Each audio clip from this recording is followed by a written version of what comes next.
Yeah, I hear somebody. Hey, Kevin. Hello. Hey, I hear you good and loud.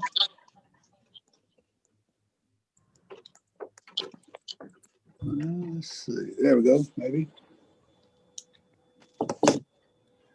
Guess we have everybody except for Wayne and Debbie. Is that correct? Wayne or Debbie, you out there? I don't see them.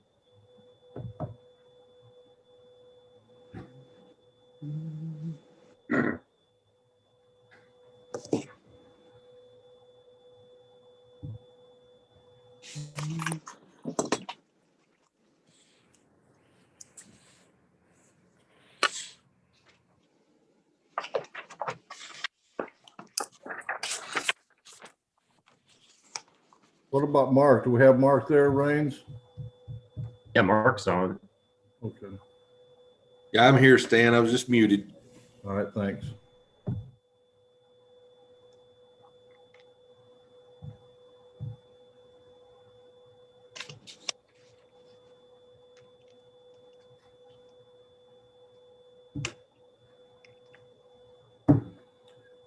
Okay, I guess it's 5:31, so we'll go ahead and start this meeting if anybody has any objections of doing that right now. If they don't, we'll call the meeting to order, the regular call meeting of the Jasper Municipal Planning Commission. Today is February the 1st, 2021. And we do have a quorum, so I guess we'll look at reading the minutes. Has everybody had a chance to look at the minutes? And Do we do roll call first, Stan? I'm sorry? Do we do a roll call first? Just to put on the record, just to get it on the record that the quorum is there. We can do that. You want to call a roll call there, Miss Linda? Sure. Okay, we've got Stan, Here. we've got Jason. We have Kevin. Here. We have Mike. Here. See, I believe that's it. Stan, Kevin, Jason, Mac, and Yvonne. Yes, here. What we'll do is we'll start with, I think we need to do these Minutes. approval of the minutes one at a time. We'll look at we'll start with the September the 8th meeting. If you've had a chance to look over that, I'll entertain a motion. I make a motion to approve. Second. We have a motion, a second, all approved. Do we need to do a roll call on these, Mayor? Well, Mayor, either one, you. Yeah, you got to do a roll call since we're doing the meeting remote, Stan. Okay, let's just go ahead and do a roll call. Linda, you want to do that for me, please? Yes, sir. Yvonne made the motion. Kevin second. Yes. Okay, we have Stan. Yes. We have Jason, Yes. Mac, Yes. Yvonne, Yes. okay. Okay, that takes care of the meetings for September the 8th. I will look at the minutes if you want to look over the meetings for October the 5th. If everything looks okay with that, I'll entertain a motion on that. I'll make a motion to approve. Second. Third. On a motion and a second, Linda, could you do another roll call, please? This is for the reading of the minutes of October the 5th. Okay, I have Mac as the motion, Yvonne is the second.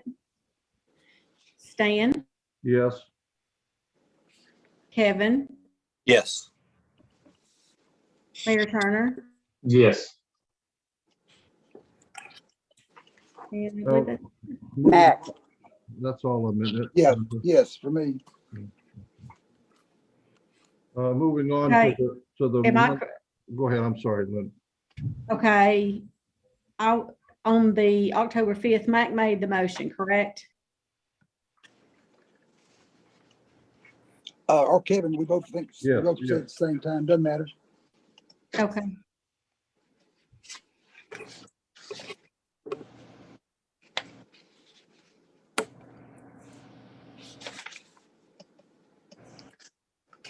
All right, moving on, we'll go ahead and look at the minutes for dated Monday, November the 2nd.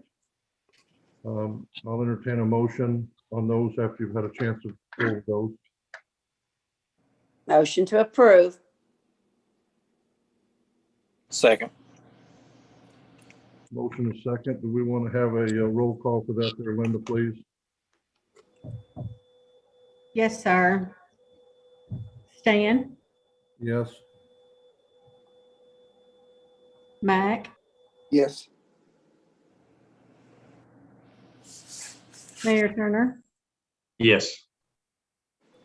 and I have Yvonne with a motion and Kevin with a second. Yes.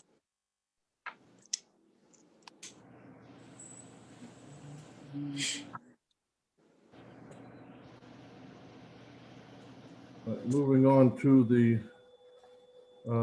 December's 7. reading of the minutes, that would be December the 7th. I just had one thing, if I might bring it up. Linda, if you look on the second page there, it's kind of very minute little problem, but if you look on there approximately on the second page there, if you go down to line 8, where it says that Mr. Reese believed I think that should be may. I think there's an M left out of that AY, accomplished that instantly. Like I said, it's very small little thing, but we might want to put an M in there to make that may accomplish that by installing one more. But that's the only thing that I see that I have any problems with this agenda. So if no one else has any objections, I'll take a motion. Look at taking a motion to approve. Motion to approve. I'll second that.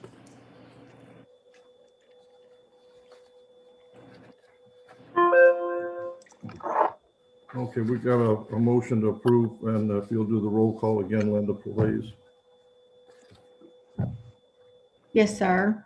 Stan, Yes.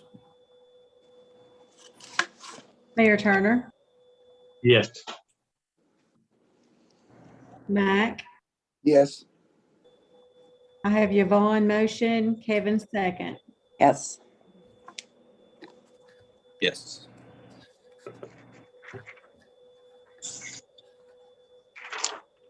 Okay, moving right along, if you want to take a look at the January the 4th meeting, after you've had a chance to look it over, I'd entertain a motion to approve those minutes. I'll make a motion to approve. Second. We have a motion and a second. We'll do a roll call, Linda, please. Yes, sir. That would be Stan, Yes. Mayor Turner, Yes. Mac, Yes. I have Kevin with a motion, Yvonne with a second. Yes. Right. Okay, moving right along, I think that was, Linda, I do appreciate all the work that you put in doing all these minutes. I know it was probably a headache putting all those together, so I know that we've all been under the weather at times in the past several months, so we appreciate your back with us 100%. We appreciate it. Thank you. Guess we'll just go on to the new business now.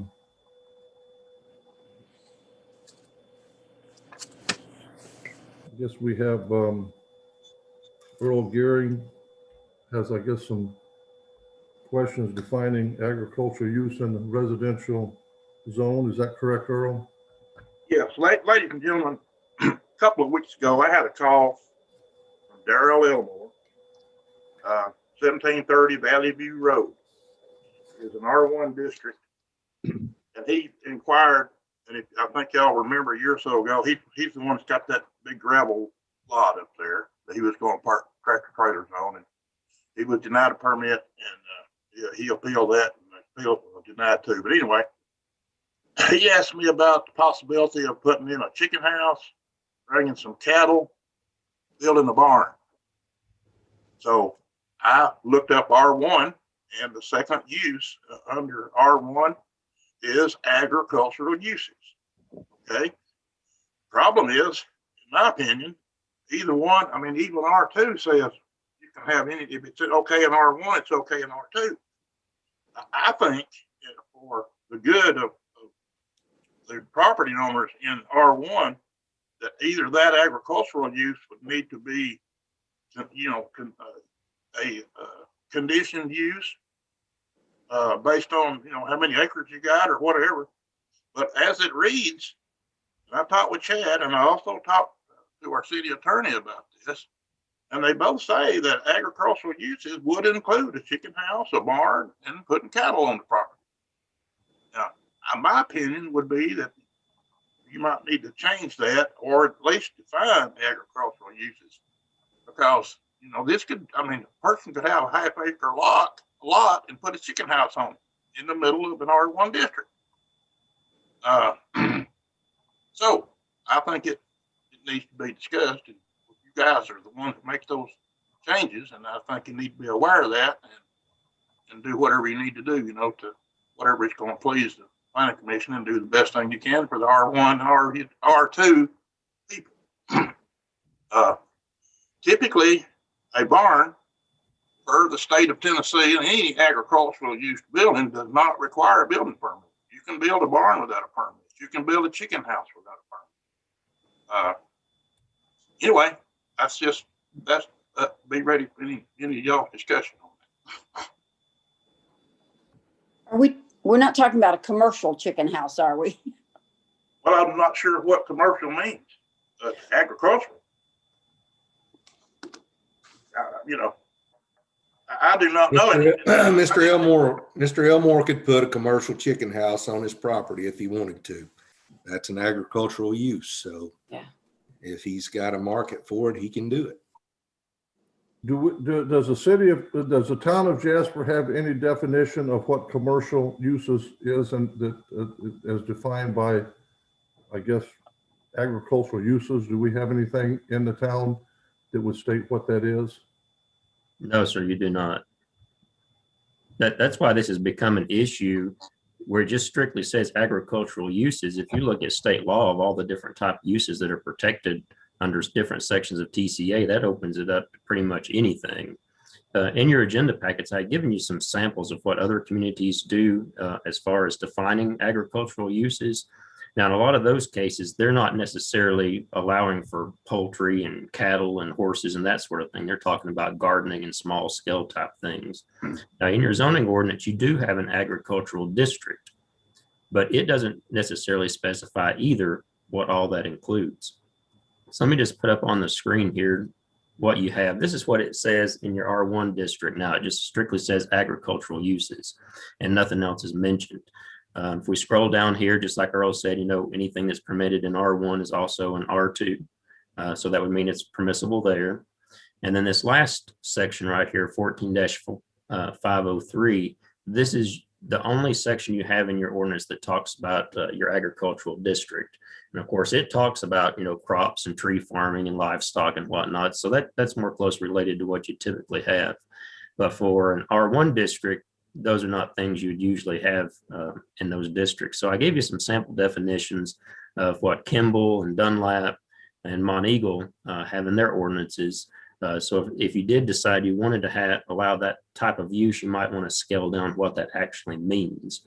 The other thing you can look at doing too is if they were to allow an agricultural use in R1s, like if you were to do crops and gardening and that sort of thing, that you might restrict it to a certain land size, to say that you'd have to have 5 acres or something like that to be able to use one of those. So you've got a multitude of options. But what Earl has pointed out, though, is we've kind of come up with a problem with it stating that it kind of leaves the door wide open to have a use that you really wouldn't normally have in a low density residential zone.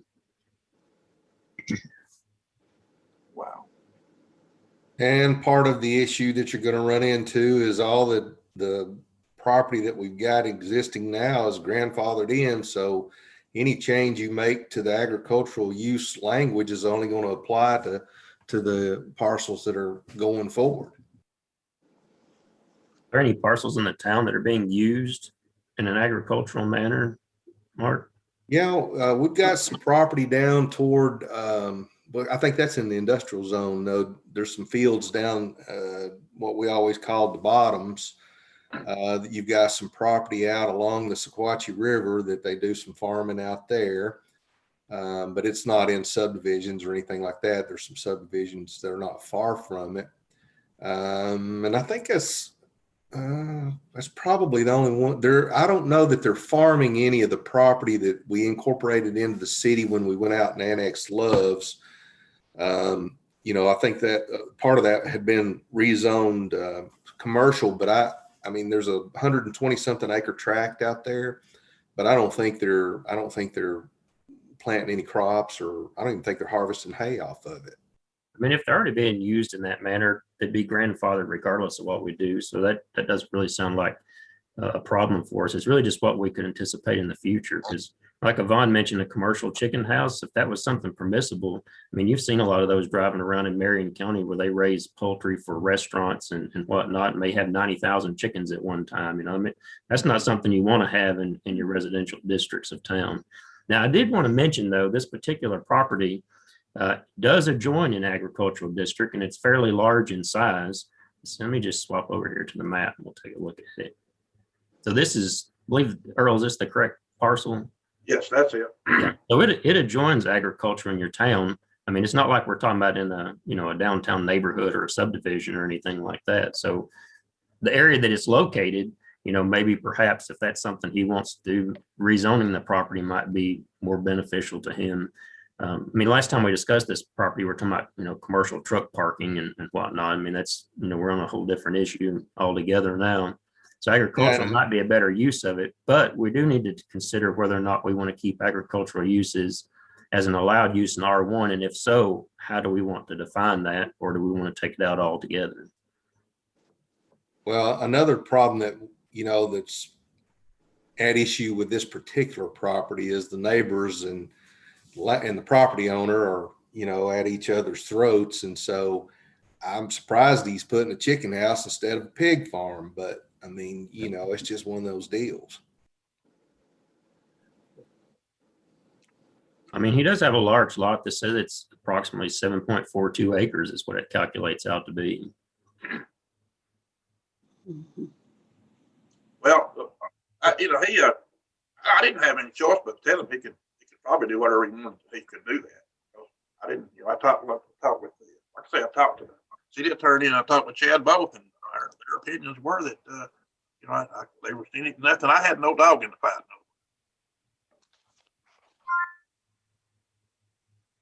We did have an issue of a complaint on some chickens in Gamble subdivision, but the property owner, rather than, argue or fuss about it, he just got rid of the chickens. So, I mean, it comes up occasionally, and, we got on the national news there several years back over the service pony. So, it comes up. I mean, I'm for high density areas like Gamble subdivision, things like that, I agree. We don't need a commercial chicken operation in the middle of one of our subdivisions. So it's probably something that needs to be addressed. Are you saying currently, though, we could put a chicken house in Gamble subdivision according to our bylaws? It meets the setbacks. Yeah, that's right. Earl's right. If you can meet setbacks, you could put it in there, I suppose. I think there is a, I don't know what you call it, if it would be an ordinance or what, in Gamble subdivision.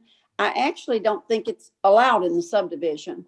Well, there's a difference between that, Yvonne. We're talking about government regulation, and what you're talking about is subdivision restrictions. Yes, that's what I'm talking about. So the developer can put whatever restrictions, Yeah. absent some discriminatory reason. Yeah. But they can put the you know, whatever conditions they want on their subdivision as a private restriction.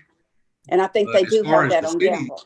Yeah, and as far as the city's concerned, we don't get involved in that, even though we get Yes. a lot of calls about, you know, somebody saying, well, they're, you know, they've got a chicken house or something up here. It's really not an issue with the city With the because city. it's not in violation of our ordinances. It may be in violation of the subdivision restrictive covenants, Yes. but that's a private matter. And of course, folks don't want to spend any money on an attorney. They want the city to do the job for them. But we really don't have a dog in that fight.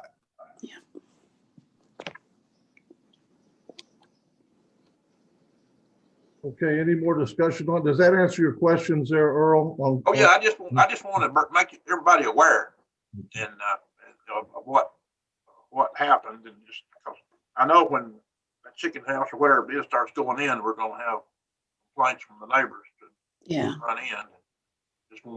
I just didn't want to take all the heat. Let's put it that way. Yeah, Mr. Richmond's gonna be knocking the door down when that happens. Yes.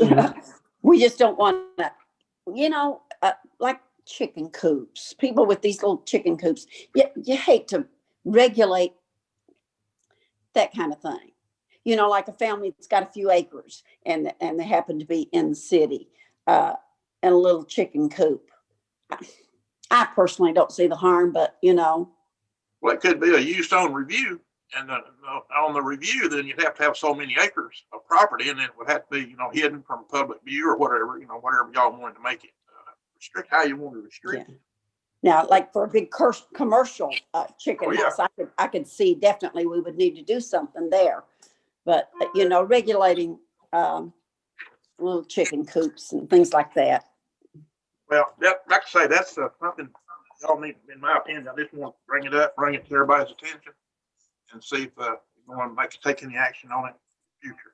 I have one more thing too I need to talk about with you guys too before we get away from it. I had a permit application from Virginia Greaves.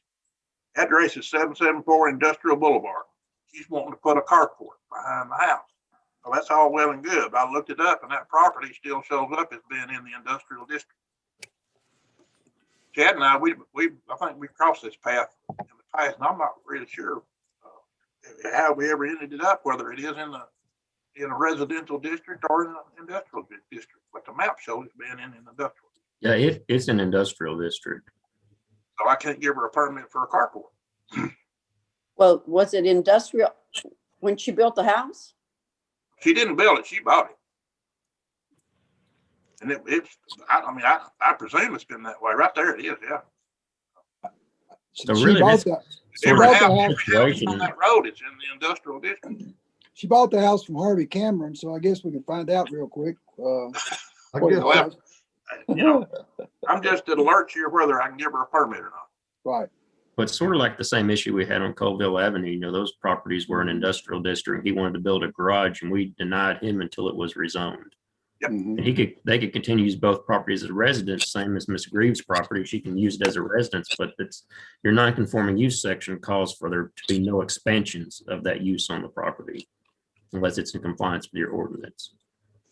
Now, there's several houses down through there. I mean, I don't know if that's the town's intention to keep them as industrial, if they would ever consider rezoning to residential. Looks like you have, this is what, probably R2, I'd guess, across the street. Yeah, R2. But you're talking about smaller lots. Even if you were to have an industry, you've still got this old rail line that comes right down through here. So it's not like you can just, you know, combine all these parcels together. You just got this little section right through here. well, those houses, I think, have been there for several years. Is that correct? Yeah, they're older homes. Yeah, You know, they are older. when did zoning first come into the city? Does anybody, I mean, in the town, does anybody know what year that was? I don't know off the top of my head. I mean, it's, Well, it was more than 25 years ago because we had zoning before I got out of law school. So Well, Oh, I'm looking at well- your ordinance here. It said 1971. Well, yeah. well, see, Well, those houses was probably Already built. in a residential area when we incorporated that into industrial. Yeah. I personally think that we should look at trying to especially a house that's been there, let's say that house has been there since the middle 60s, and we've incorporated it into industrial, there should be some kind of a variance we can give on a homeowner to at least let them build a carport or garage on their property if they want, you know. Is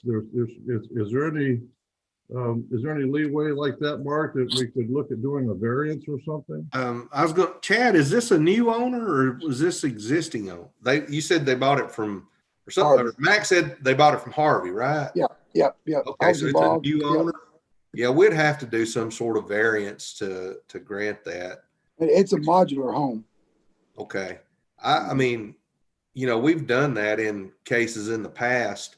I don't know. I mean, it might be that the town wants to look, since the R2 zone is right across the street from it, you know, it's just incorporate that little row of houses there into the R2. You could pretty much come back to that railroad line right there and make that R2 without really affecting the industrial zone. Well, the problem with that is you may not have all those property owners wanting to do that, you know? So we've got one That's customer, true. I mean, one citizen that wants to put a $1,200 carport up. And now we're looking at saying you've got to go in and do surveys, do all this.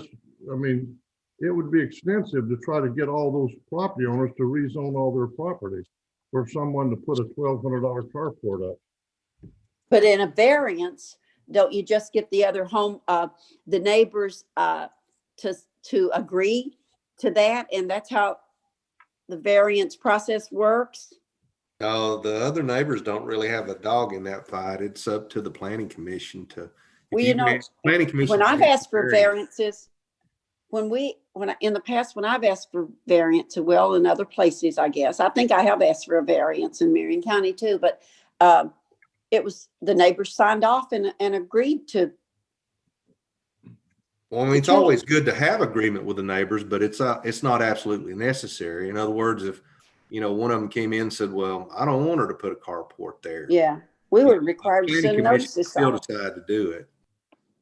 Earl, do you have any leeway on giving variances yourself, or you're not able to give variances yourself?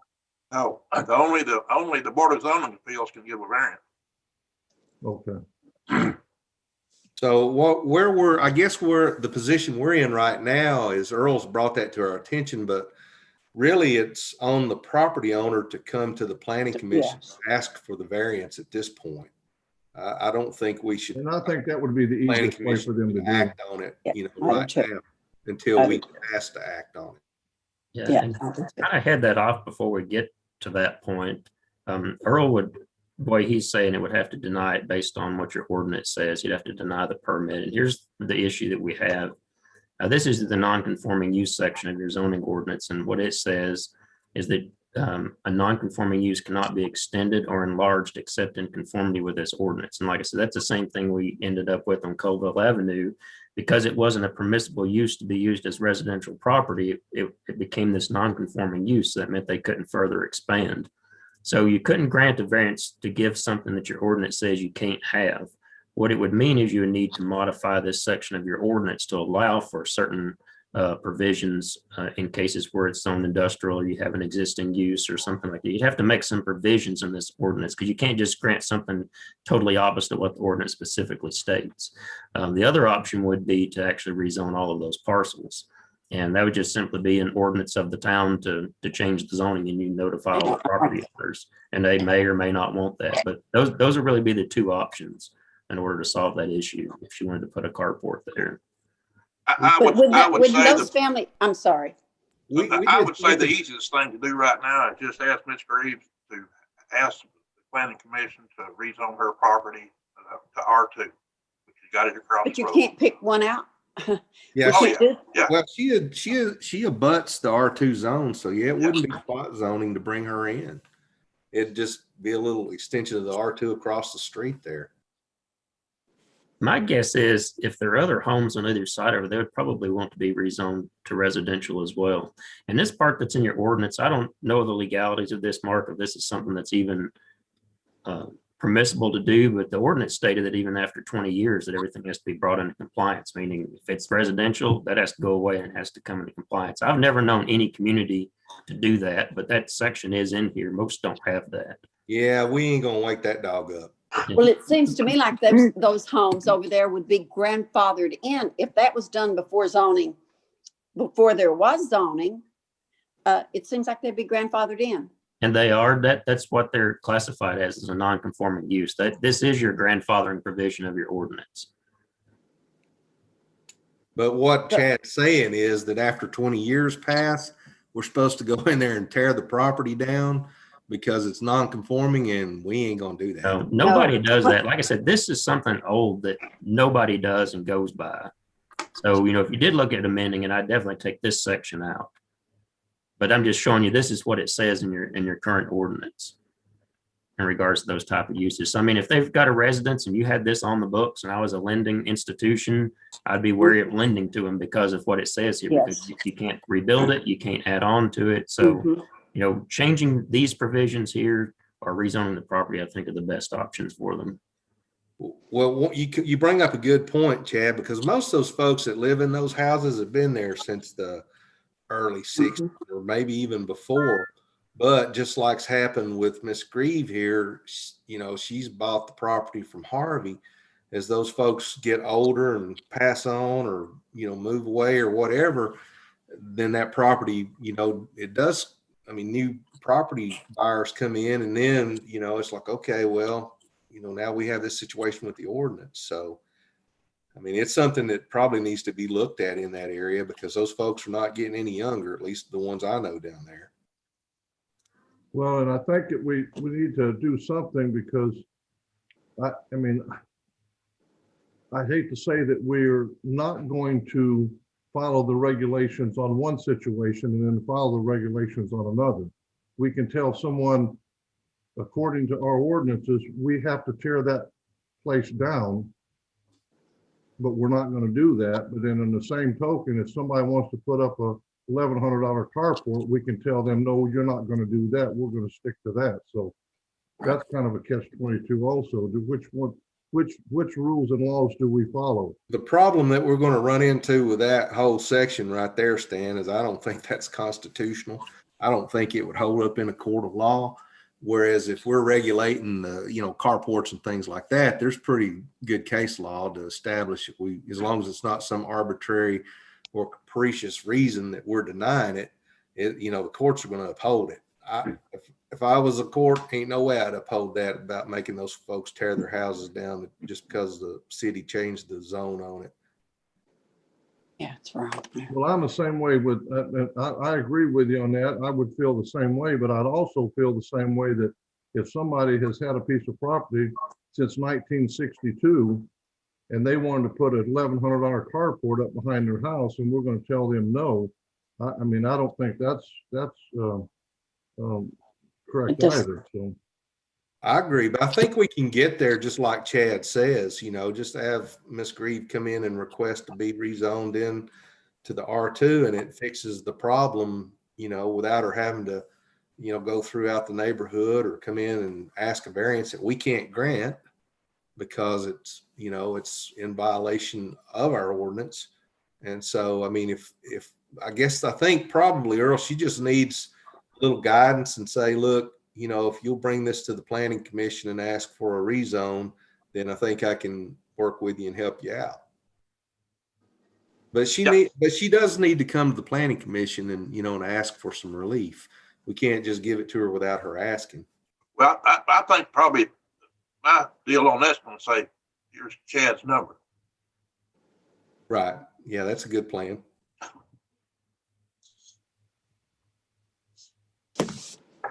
Am I off base on that, Chad? Isn't that kind of a solution to this? I think those are the best solutions.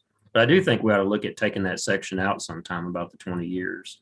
Oh, Yes. yeah, I definitely agree with you on that. I forgot that was in there. And I agree with that. It's something we definitely need to look at doing that and possibly even putting in something into our ordinance where that if you've got a home that's been there for 30 years and they want to do a non-conforming thing, we may look at trying to assist that too. So there's a lot of things we could look at there, but that would be something I would recommend looking at also. It's not exactly the same. We got a little bit of precedent from the commercial property that when we did the Loves annexation, you know, we went back and some of the folks with their wanting to have their children build on the property and things, we had to change that a little bit, and we got to a good solution and a compromise. So I think we could probably do that here too.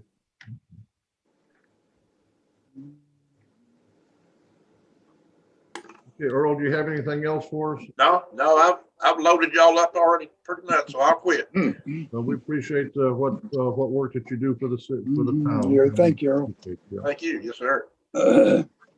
Okay, moving on to new business. Looking at B as annex study. Chad, you want to tell us what we're looking at there? Sure. Let me ask you first how you want to go through this. I don't know if you all have had a chance to review it, but do you want me to hit the highlights or go through each section with you?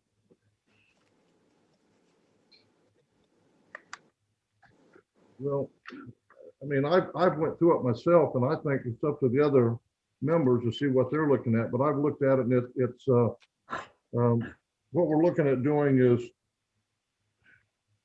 actually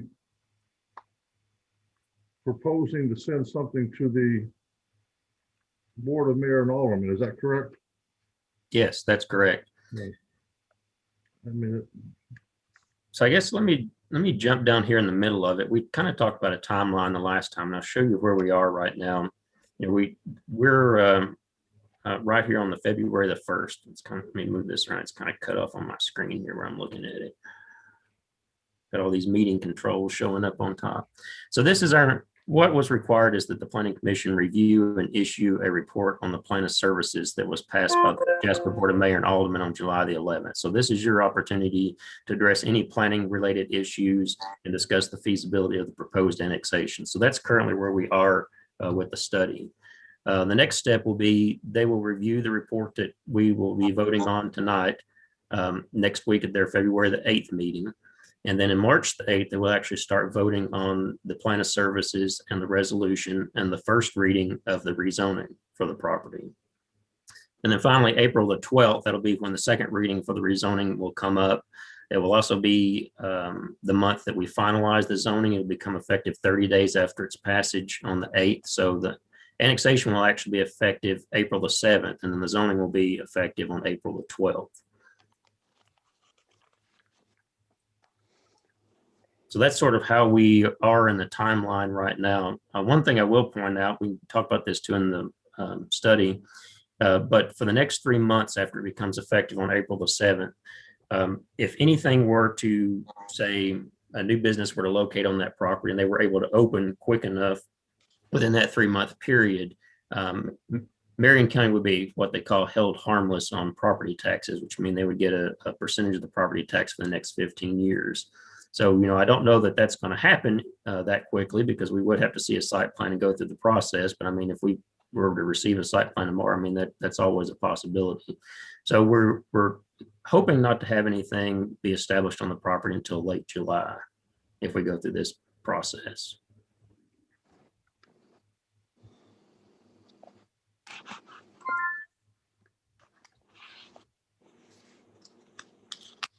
so Chad, let me see if I got this. So the annexation study, is that this page, I guess 1 through 11 or 13, 15? Yes. Is that what that is? Yes.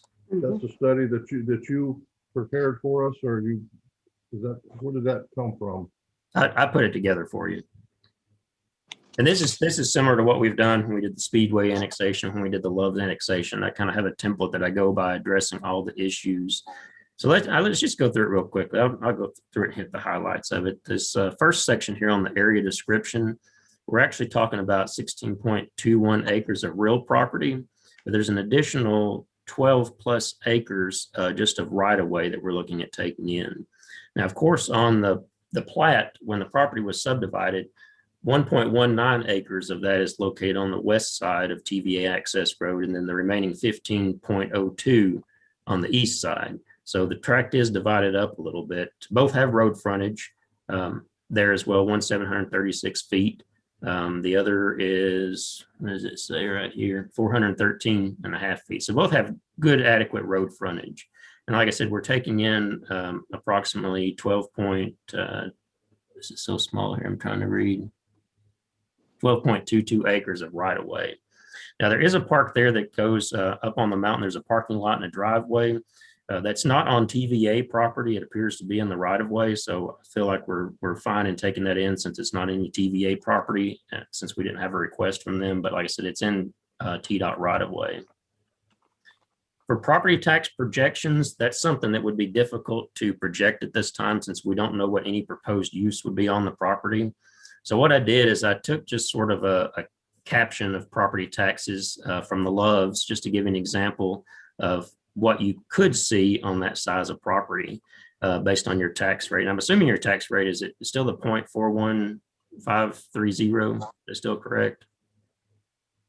Yeah, it's ridiculously low. Okay, so I'll give you an example. For the Loves, it's a 17.47 acre tract of land. The valuation on it was $1.92 million.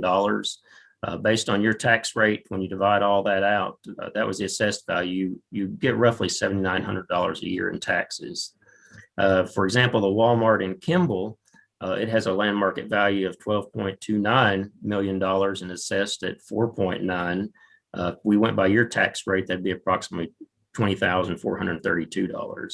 So that just kind of gives you a range depending on how the property might be used. Of course, you could end up with a small strip center that has a few restaurants in it. You could end up with a travel plaza. You could end up with a hotel. All those are likely options for this property. A Walmart or a grocery store is probably not likely going to locate at the interstate. But I just wanted to give you a kind of a range there in valuation of other type uses of property of this size of what that would bring in the town, just to give you an idea. As far as the land use, it's all in a zone X. None of it's in a floodplain area. We would be looking to zone it to C2 commercial, which is all of that in that area zone that. As far as sales tax, again, not knowing what the use of the property would be, I just went ahead and made some other estimates based on some things that we knew, like the Loves Travel Center. When they were looking to come to town, they were estimating 5.5 million in sales. And with your property tax rate and the percentage that you get, that came out to be about $60,000 annually. Now, of course, if we were talking about a hotel, we'd be talking about hotel motel taxes here. And of course, if it was, a smaller restaurant, it'd be a lot smaller than that amount. So, that's sort of like your high end on what you'd get for sales taxes. Now, like I said, I didn't calculate for a grocery store or for Walmart because I just don't think that's something we'd be looking at for this piece of property. This long section here comes directly from TCA. This is just talking about, what were to happen if a business were to open within the 3 months after you annexed. And that was an issue we ran into with the Speedway. So I just included that information in this study for you. State shared taxes don't come into play since we're not annexing any citizens and we're not zoning it for residential use. So that's not applicable in this section. We've talked about the timeline here. So let's scroll on down to the plan of services. So what it is, I worked with Linda and sent some information to the mayor and asked them to ask their department heads if there were any issues with foreseeable plan of services. So everything you see in italics here, this will be your response back to the board of mayor and aldermen on whether or not you think this is feasible or you see any issues. So with the officers, 8 full-time officers, 5 part-time, 1 police chief, that comes out to be 1 full-time officer for every 378 residents. And the national average is 2.5 per 1,000. So you're in good shape on that. As long as you're able to manage, any activity you have in the daytime. I've always heard there's, a lot of calls that come in on that end of town. So as long as you have the personnel, that should be fine. As far as the fire department goes, nothing's really changing on this. Helltown has served that area. Town does mutual aid. So it's kind of just the town taking responsibility. I do have a drive time map in here for you for the fire department, but we're averaging probably 5 to 8 minutes for response time, 4.5 miles from the fire department location now. Your ISO rating is a 5. So any development that occurs there, we would be asking the developer to put in a new fire hydrant to help maintain that ISO rating. And the town wouldn't be looking to do that unless you upgraded your water line. No immediate expense on water service. Water's there, electrical's there. The sewer service is one big thing to note. For the rest of the Nickajack Shores property, they're currently working with the county on a pilot agreement to offset by property taxes what the cost of the sewer line is going to be. And the last cost I heard on that was $1.5 million. I know Mayor Turner may have some more information on that, but just to put it in perspective, they're looking at extending the line from the subdivision now to where it connects at Speedway. So at some point, sewer is going to cross in front of this property. So it's just making sure that we have it adequately sized to serve the residential development and any new commercial development, both at this site and down closer to the dam. But no expense on the town, other than at some point, once that sewer line's taken over by the town, you will have to factor in that depreciation cost over the next several years, once we know what that is. Solid waste collection, it's not required for commercial businesses. And if it's a really large business, from what I understand, the town encourages them to get their own private service. So we're not looking at any expense in that. Street construction, all public roads. TVA access road is not on the county road list. So I'm assuming that is maintained by TVA because I didn't find it on the county list. And part of it is Highway 27, but it ends there at the interstate. So I'm really not sure who the ownership is, but I didn't find it to be in the county. Hey, Chad, when we were talking, me and Gary Cosby were actually just looking this up. It's TVA's responsibility. Okay, good deal. At one time, it belonged to Thunder Thornton when he bought the property from TVA, but after a few heads rolled on that, I think Thunder gave it back to TVA when they realized they had put a national asset at risk by giving Thunder Thornton what he wanted. Well, that's what I had assumed in looking at the list. So no expenses are anticipated there. Again, with residential areas, we're not taking those in, but if we were, recreational facilities and activities would be extended to them. So no expense there.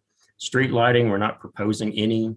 Planning services, we will extend, zoning, building inspection, all of that to those on behalf of the town. Same with code enforcement. So no additional expense there. Again, no residents, so no impact on the school system. And so this is the part that's really hard to kind of guesstimate when you have a vacant piece of property with no specific plans of what it's going to be used for. So I gave you sort of hypothetical numbers based on those other areas I gave you as far as property tax and the local option sales tax, just to give you an idea of what a range might look like on this type of property at the interstate. Of course, with projected expenditures, we don't see any yet, but you will have to remember that sewer line depreciation once that's taken in by the town. So that really covers everything that's in the study. I just gave you some attachments here that we prepared for it. This is the actual area we're taking in. This is the 12.2 acres that we've talked about it right away. This includes that little driveway in the parking lot that's right here. And the rest of this is the 16.21 acres. And this is the plat that I was telling you about, how I told you that was divided down. Part of the tract is on this side and the other part on this side of the road. So, for this side, I was trying to look at it to see if maybe something the size of a hotel might fit. Problem is it's so narrow. I mean, if you were to put a building here and parking on one end, it could be possible. But I looked at the Holiday Inn Express that's in Kimball, and it's a lot wider property. It's a narrow property, but it's a little bit wider than this and a little bit more acres to it. But, a restaurant or something like that is feasible for that lot. And of course, this could be any number of things at this location. Chad, could you go back to the one picture before that? That right there, just above that area, there's like a purple square up there. Is that, that right in there? Is that already currently in the city limits currently? Yes, that's the So that speedway. between the interstates is annexed in, is that correct? Yes, Okay, and that's all C2? yes. Okay. That's Speedway, Stan. Right, okay. And there's been some talk about the property that's behind Speedway, maybe, in the future wanting to come into the city, but I think that's just talk right now. There's not anything firm or, definite action going on it. I think it's just up for sale right now. We've had 2 inquiries here at Town Hall for access to water, sewer, want to look at the maps to see how close stuff is.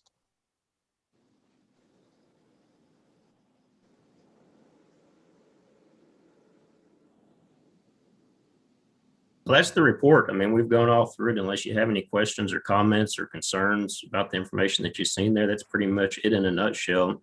Overall, as far as annexation goes, I don't foresee any major issues with the request that we have before us. And we would recommend approval of the annexation.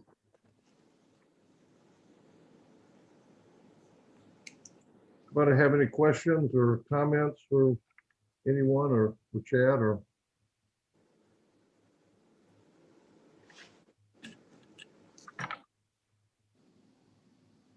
I guess I've got one for you, Mayor. If when we were talking about the sewer hookup, that possibly that they were going to go into an agreement with the county to offset some county taxes to pay for the 1.5, I think was the figure you come up with, Chad, you mentioned. But does that sewer line that comes from Love's now back in through to the treatment center, is that big enough to handle that area up there? Has Gary mentioned anything to you about that? I knew you was going to look at that. Yes, he's done that study. We've looked at it. There's a flow rate of 250 gallons per minute. So there's a set of step tanks that actually regulates the flow going to that pumping station. And Gary says, yes, it is feasible, but they've got to be scaled down to that 250 gallons per minute. And then I think there's still some, like I say, I think Chad, you may agree on this. There's still some talks of the depreciation, maybe the developer, some offset on that, on the depreciation, I think, where the city's not getting hit with that. That I'm not sure. I don't have the final pilot agreement. I was going to look at it for this, but I don't have that in front of me. When we were talking with the developer out there, that was part of the consideration that was, the town was asking for. And I think the cost for the part that's going to be annexed was approximately about $25,000 a year. So the developer they're working on an agreement that for the period of time that it takes for that property to, generate enough money to pay the depreciation, that the developer will pay it. And it's anticipated to be about $25,000 a year with current figures that they've used so far. That's the way I remember it, Mark. Mhm.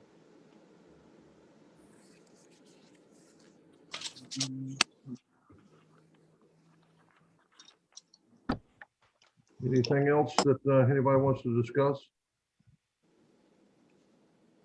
If not, I'll entertain a motion on annexing the 16.21 acres at the 24 exit 158 area. I'll make that motion to approve. I'll second it. We have a motion and a second. Could we have a roll call? Ms. Linda, would you mind doing that for me, please? It was the Yes, sir. motion was made by Yvonne and seconded by the mayor. Okay, Stan, Yes. Kevin, Yes. Mac. Yes. I have Yvonne making the motion and Yes. your Turner second. As the motion carries. Now the proposed zoning, is that something different there, Chad? No, it is a different item, but we are recommending the zoning to be C2 general commercial. So it is a separate ordinance. It goes in the same motion. That It'll goes be a different motion. okay. Yvonne. Is that something we need to look at tonight? Yes.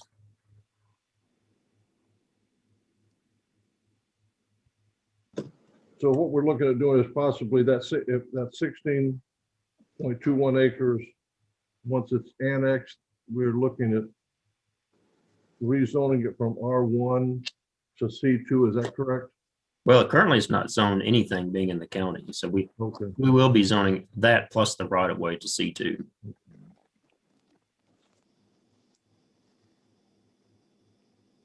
Any discussions on that? If not, I'll entertain a motion on once it's annexed into the city. Do we need to wait till that's annexed in the city before we go and do that, or we need to go ahead and look at it now? We need to look at it now. It's going to run concurrently. So what they'll do is when they have the first reading on the annexation resolution, it only requires one reading and passage. They can actually start on the first reading with this one. And then by the time it becomes effective, they'll be holding the second reading on the zoning, and then it will pass. They're gonna have to know what zone it's gonna be. Right, so the resolution will be passed and it will effectively be in the city by the time the second Okay. passes on this. I'll entertain a motion on zoning that 16.21 acres of the annexation to C2 general commercial. I'll make a motion that we zone it C2. I'll second that. We have a motion and a second. Any more discussion? We'll have a roll call. Miss Linda, would you do that for me, please? Yes, sir. Stan, Yes.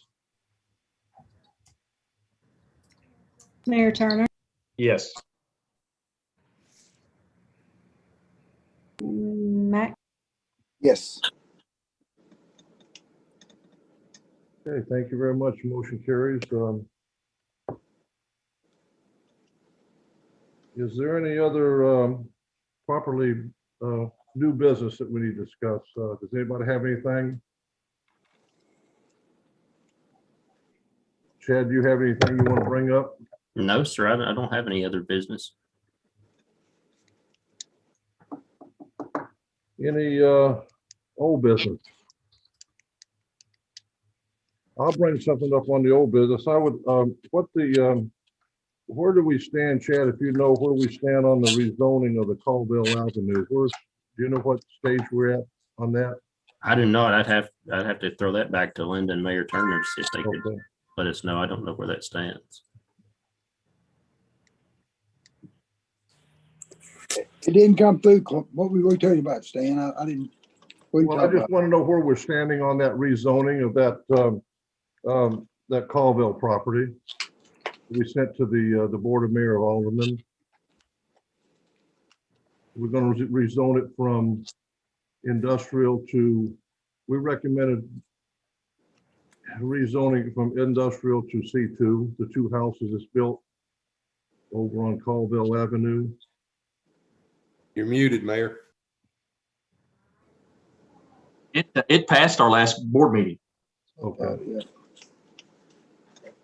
Does it have to be a second reading or is it? It's two on that, isn't it, Mark? Yeah, we're changing the ordinance, so we got to do two readings. And I think it's on the agenda for this meeting, isn't it, Mayor? Yes, sir, it is. Okay. Thank you very much. That's all I had. Anybody else? Well, I just want to, this last thing, I just want to thank you all for serving on this committee, and I appreciate you bearing with me on this. This is kind of new territory for me, and I'll try to do the best I can. So if anybody has any suggestions for me, I'm wide open. So thank you all very much, and You're doing good. You're doing great. I'll take a motion to adjourn. Motion to adjourn. Second.